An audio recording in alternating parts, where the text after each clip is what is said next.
Welcome to the People of DearDoc, an DearDoc Podcast, the show that brings you closer to the heart of our company. I'm your host, Billy, and each week we'll take you on a journey behind the scenes to meet the incredible individuals who drive our company's success. From marketing to product development, HR to sales, we're here to showcase the real people, the real stories, and the real passion that makes our workplace extraordinary. Whether you're a new hire that's eager to learn about our culture, or a seasoned pro looking to connect with colleagues that you've never met, this podcast is your invitation to join us in celebrating the unique talent that makes us who we are. So grab your favorite headphones, settle in, and get ready to meet the faces behind the roles as we dive deep into the heart of our company. It's time to discover the stories that inspire us, the ideas that drive us in the incredible journey that is DearDoc. Welcome to the People of DearDoc, an DearDoc Podcast. Let's get started. Hello, everybody. For this episode of the People of DearDoc, we have the one and only Natalia joining us. Would you like to give us a little introduction yourself? Who are you? Where are you from? Yeah, hi, my name is Natalia Castillo. I'm from Virginia, born and raised, and I'm 32 years old. I don't know. I've There been you working go. at DearDoc for 2 years as of yesterday. Wow, yesterday was 2 years? Yeah, That's awesome. yeah. Did it fly by? It did really fly by. I feel like I look at it and it's like, it went so fast. It does not feel like it, for sure. What were you doing before DearDoc? I actually was a veterinary technician, so I did orthopedic and emergency surgery on animals. Emergency surgery? Yeah. Wow, that's a little different than what you're doing now. Very different than what I'm doing now, for How did sure. you transition from doing emergency surgery on animals to what you're doing now? Yeah, so I was in a cross path in my career, kind of, I feel like I had gone as far as I could really without going to back to school to become a vet or anything like that. So I had been in that place for so long. I started exploring other medical fields because I was like, I wanted to be passionate, and I felt like one of the big things that I was always really passionate about was like medicine and in medical, as I just liked helping. So I started doing that, looking into that. I worked at a dental office for a really long time too. I kind of did part-time there and loved it there. So I kind of got to this place where I was like, I work really hard. There was always somebody that was there for years at these animal hospitals, and they were like a manager, or like they were like higher than me, and they just weren't, like I felt like I was putting in so much work and I was never going to get to that point because I hadn't, I've only been there for like 4 years and they're there for like 30, so I was never going to make it to that because they were there, it was just based off of time spent. Right. And I just kind of was like, I need to do more and I want to do more. My husband he's been in software for a very long time, and he was like, you should really try it. And I was like, I don't know if I can hack it. And I was really nervous, but then I found DearDoc and I found the product and I looked it up. And for me, being a person who's passionate about things, and I have to be passionate because I mean, obviously I worked with animals. It's like I love animals, so that's why I did it. When I saw the DearDoc products, I was like, I get it and I understand why it would work. So for me, it made sense. Yeah, it's interesting to have a background like that. So now you actually see or still value like what products could do on the back Mhm. end of actually experiencing it day to day. That's Yes. really cool. Yeah. So can you walk us through kind of like what a day for you is like? Yeah, so I'm a customer success manager here and a team lead. So for me, the first thing that I do, I like to log in a little bit early, just kind of deal with my clients, because I do have my own set of clients, and I handle any emails that come through, just kind of responding to them, giving them a call back if I see that they've called me. And from there, I will, kind of be ready for if the team comes to me if they need help. Right now, the biggest thing that we're dealing with is 10DLC, as you know.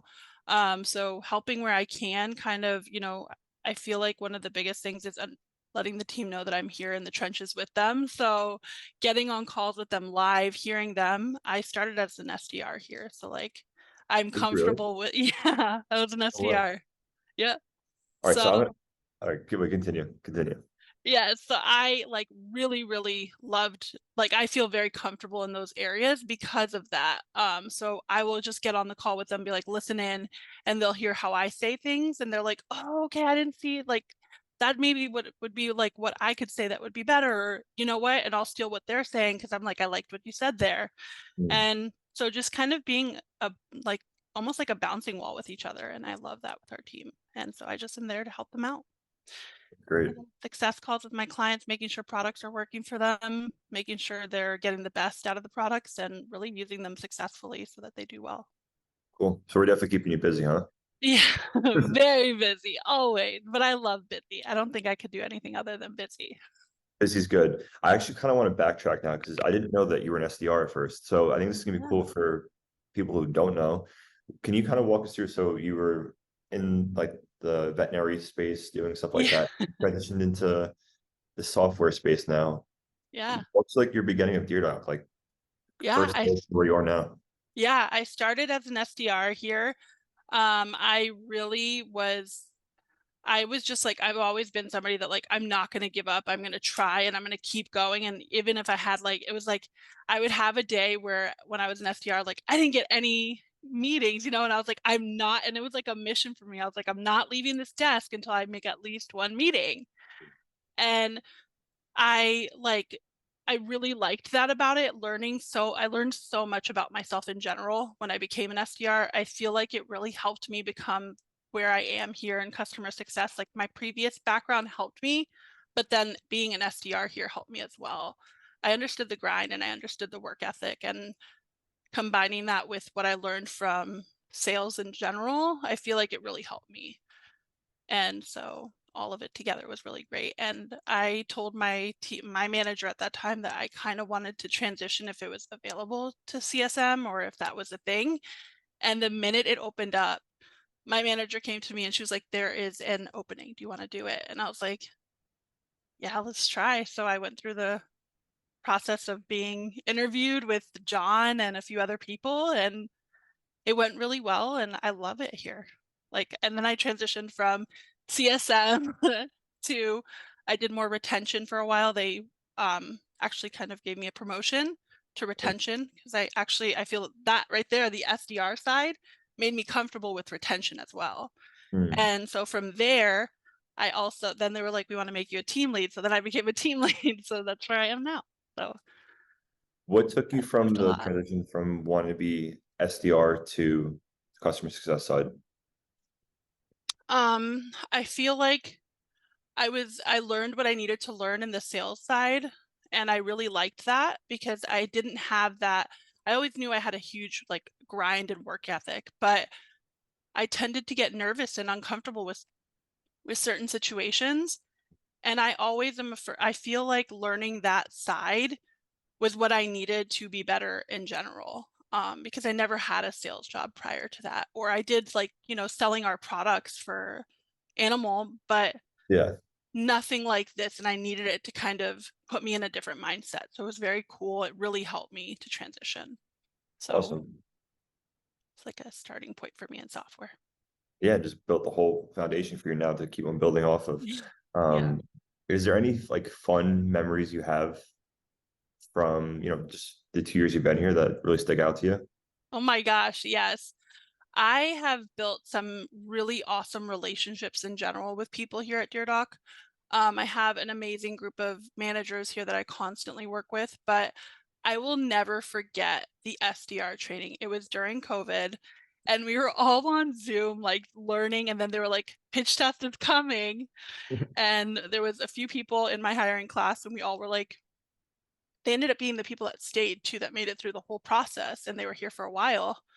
Um, and we all got on Zoom together, all four of us, and we were like, do we want to like practice with each other? We knew nothing about each other. We'd been awkward on this Zoom meetings with everybody. And we were up until almost like, I want to say it was like midnight. All of us were just going and practicing and pitching.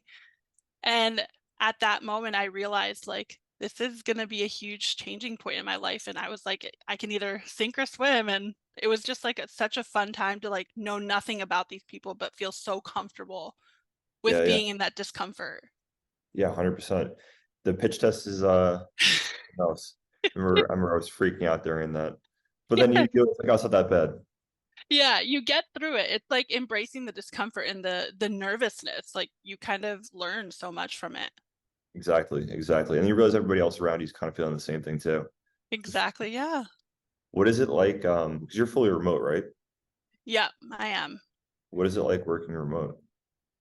For me, it's really nice. I have kids. I had kids young, and I have 2 kids, and I have the freedom to be at home and, like, pick them up for, after school, and I can put my lunch break at that time, so I can do that, and I can, like, it doesn't feel like I'm remote most of the time because if I need help or need support, I literally will just send my manager a Zoom link, and I'm like, "Yo, I need help." Yeah, And yeah. he's like, "Coming, got you." Or the other manager, like, it's just there's so much support that I don't really feel it as much, really. So it's nice. I have the freedoms without feeling like I don't have support, or, like, without the feeling of not having support. It's really great. I have that. So Yeah, no, absolutely. I think that's what separates us is it's odd because a lot of the company is remote, but you feel like you're so close to people at the same time. yeah, So it's really cool. I think that our culture is something that's super special. Um, yeah, so let's get into some things about outside of work now. Like, what do you like to do yeah. outside of work? Outside of work, I love to hike. I love to ride motorcycles. Okay. My husband and I ride motorcycles together. We've done it since we were young. We love doing that. We've been together since we were in high school, and we're, like, really, I feel like we're just building our lives right now. We're in, like, that adulting stage, if you will, and buying a house. All of that stuff has been coming up, and it's just like you learn, like, we're in a place where we're just kind of chilling right now and enjoying the little things. So it's mostly been traveling, enjoying some travel with the family. Hobbies are like riding motorcycles, reading. I love to read a lot. And playing sports. My kids are really, really sports. Like, they're very active. We keep them super active. So naturally I have to learn how to play lacrosse because my son plays lacrosse and my daughter plays volleyball. So I'm playing those right now. Which one's your So favorite cross or volleyball? I feel like volleyball is my favorite right now, but that's only because sometimes when I see my son playing lacrosse, I want to, you know, get out there and get some of these kids because I didn't realize how physical it was. Yeah, lacrosse can get pretty intense sometimes. Very intense. And you're just like, let me get out there and plow someone for you. I can help. Tap me in, coach. Yeah. So What kind of definitely, motorcycle do you have? I have a Triumph Street Triple. Nice. Okay. Yeah. Do you always have like that's like more like a cruiser kind of bike, or is that hmm It's a yeah? cruiser. Yeah. My husband and I were more like, obviously, like, when we were younger, it was a little more reckless. And so we were like, you know what, maybe we should adult a little bit and kind of just relax. And Virginia, there's beautiful views, so we can enjoy this stuff.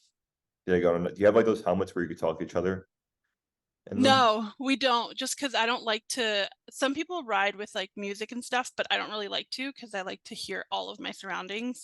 So I don't do that. Yeah, it's one thing I always thought about. Like if you're playing music really loud in these headphones, like how you're gonna hear what's coming out on the side of you, right?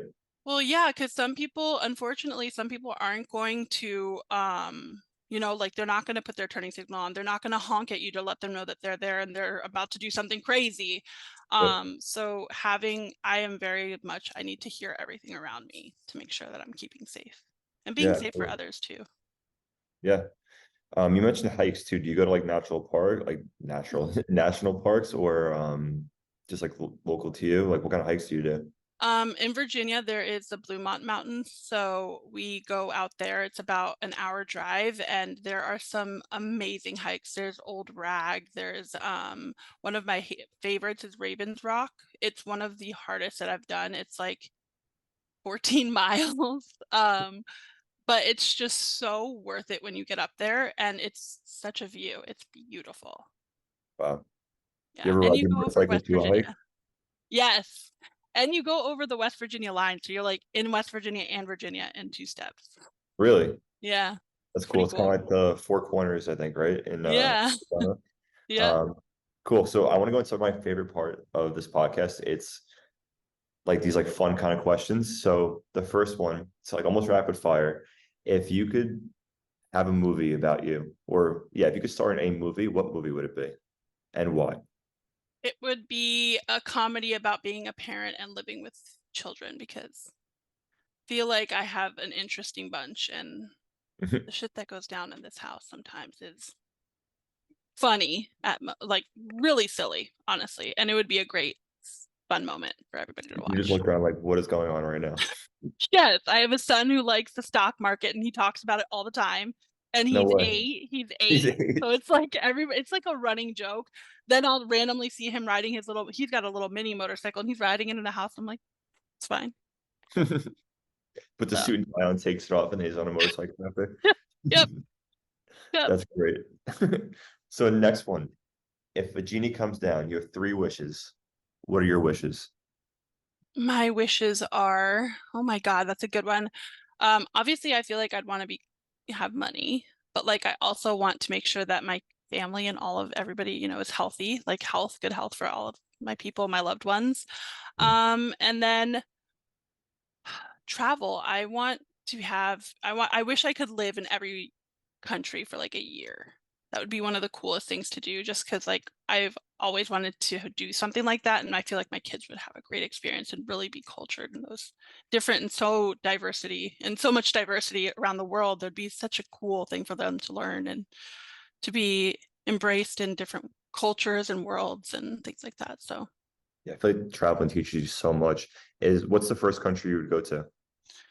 oh my gosh. I feel like I actually would probably go to Norway. I think I would do. I want to see the Northern Lights, so that's one of the best places to see it. So That'd be goals. awesome to see that. Yeah.